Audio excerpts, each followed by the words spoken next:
Okay, so to start off this course, what we're going to do is cover some SAT frequently asked questions.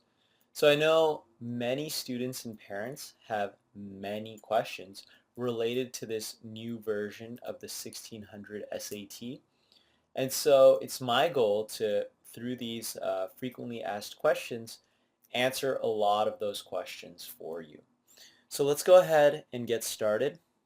The first question is simply, what is the SAT, right? Not everyone knows what exactly it is. So obviously it is a college entrance exam, right? So I think everyone knows that. It is an exam that you take in order to get into college.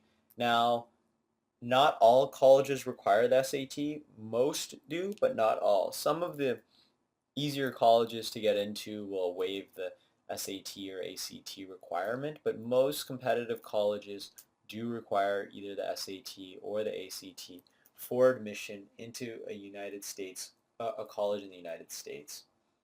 Now, while it is a college entrance exam, you should also know that it's a standardized exam. So what exactly does standardized mean? So standardized means that it's an exam that no matter when it is administered, it has to be relatively the same in terms of how it's scored. So whether I take the SAT today or whether I took it 10 years ago, the SAT should reflect my same level of ability or aptitude.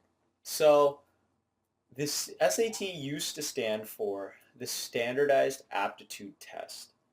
However, the college board is the company that publishes the SAT and creates it, got in a lot of trouble with parents and students who basically said, that I got a low SAT score and I did great in college. Or I got a high SAT score and I didn't do so hot in college. So, maybe the SAT really isn't a measure of my aptitude or my ability, right? So that's why it's just called SAT now. It doesn't really have an acronym.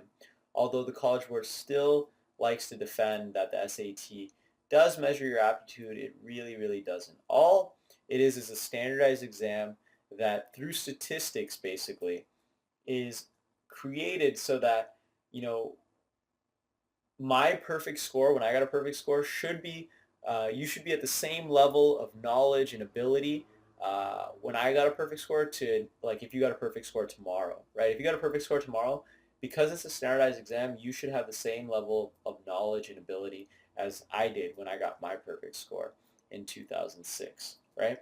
So that, wow, that makes me sound old. Yeah, but that's when I got my perfect score in high school, right? Okay.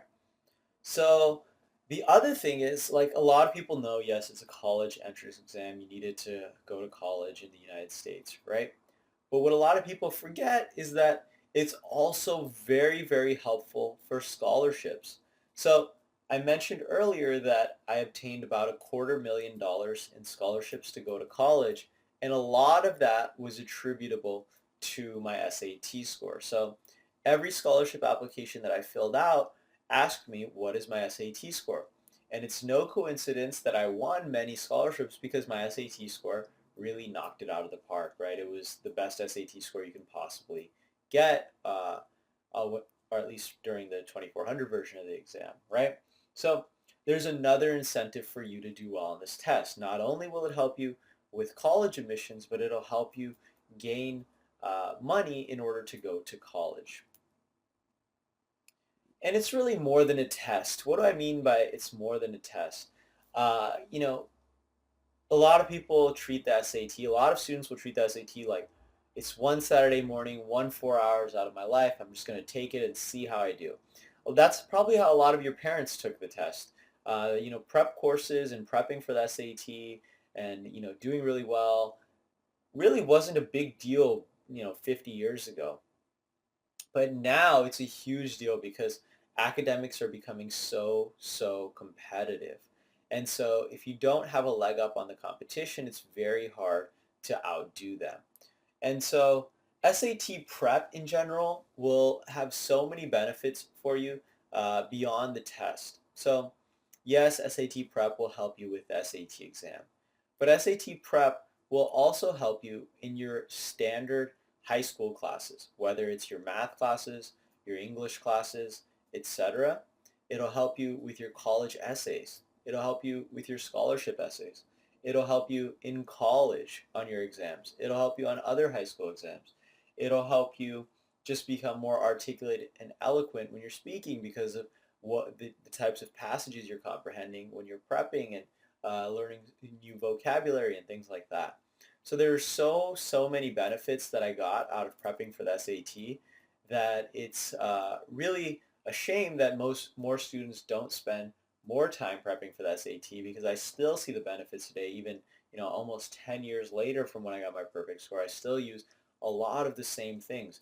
To give you one solid example, when I took my MCAT and when I took my GMAT, so MCAT for medical school and GMAT for business school, I didn't study for the verbal portions or the reading portions of those exams because I just used my SAT strategies that I knew from, building this course and writing a book about it and all that.